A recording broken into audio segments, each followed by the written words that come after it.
medications are responsible for over 50% of all the pet poisonings out there.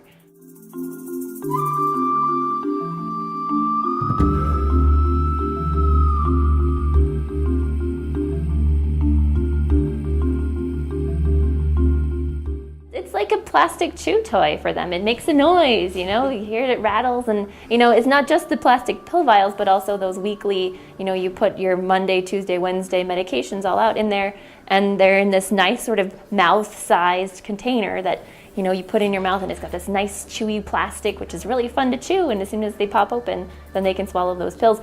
And some of them, some of those antidepressant drugs actually taste good to the dogs and cats, so you have to be really careful with those.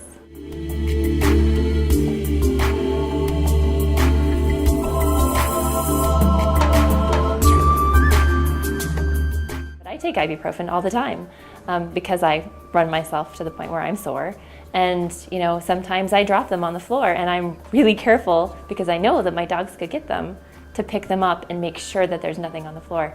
But you might not notice that you dropped one. And with cats, one of those pills might be enough to kill your cat.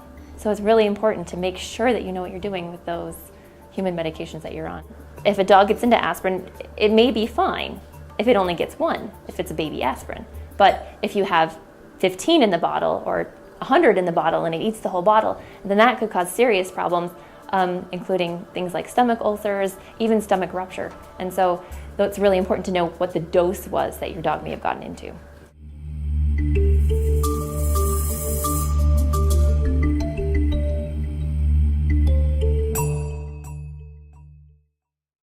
ADHD drugs, cardiac drugs, birth control, even medications in the things that we put on ourselves, like in Rogaine.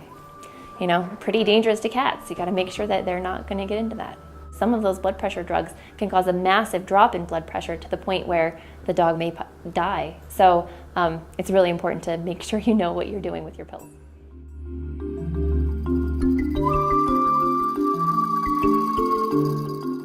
You want to call somebody, your veterinarian, poison control center, something like that, and figure out what to do. You don't want to mix up your medications and your pet's medications because, we don't want to accidentally take their medications and we don't want them to accidentally take ours.